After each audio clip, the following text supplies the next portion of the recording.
আসসালামু আলাইকুম রহমতুল্লাহ। প্রিয় দর্শক, আপনার স্ক্রিনে দেখতে পাচ্ছেন একটা জরিপ করেছে, নতুন একটা জরিপ বের হয়েছে। 52.8% নাকি দেশের জনগণ বিএনপি জোটকে ক্ষমতা দেখতে চায়, প্রিয় দর্শক।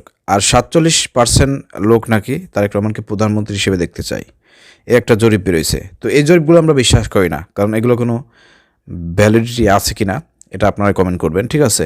প্রিয় দর্শক, রিসেন্টলি আপনারা দেখেছেন কুমিল্লায় 9 নম্বর আসনে বাংলাদেশ জামাত ইসলামের বিশাল বড় একটি জনসমাবেশ হয়েছে। আপনারা স্ক্রিনে দেখতে পাচ্ছেন, প্রিয় দর্শক। আলহামদুলিল্লাহ, আস্তে আস্তে করে সারা বাংলাদেশে জামাত ইসলামের পক্ষে গণজোয়ার অলরেডি তৈরি হয়েছে।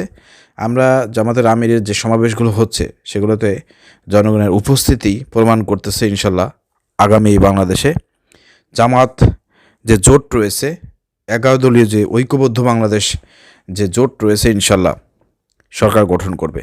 এবং বিভিন্ন জরিপে উঠে এসেছে, নিরপেক্ষ যেসব জরিপ আছে, হ্যাঁ কিছু জরিপ হচ্ছে যেগুলো দালালি করতেছে, জাস্ট বিএনপিকে হয়তো খুশি করার জন্য, তেল মারার জন্য তারা এই জরিপগুলো করতেছে।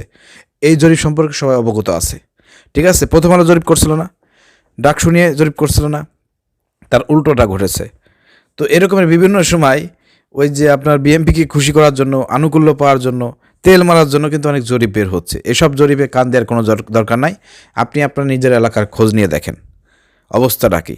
তো আলহামদুলিল্লাহ, সারা বাংলাদেশে আজকে একটা গণজোয়ার তৈরি হয়েছে। ইনশাল্লাহ এদেশের জনগণ যদি সঠিকভাবে ভোট প্রয়োগ করতে পারে এবং নিরপেক্ষ এবং সুন্দর সুষ্ঠু নির্বাচন যদি হয়, ইনশাল্লাহ দাঁড়িপাল্লা বিপুল পরিমাণ ভোটে জয় লাভ করবে এবং আগামী দিনে জামাত জোটই সরকার গঠন করবে ইনশাল্লাহ। প্রিয় দর্শক, কুমিল্লার আজকের এই সমাবেশই তার প্রমাণ। ভিডিওটি শেয়ার করে সবাইকে দেখার সুযোগ করে দেন।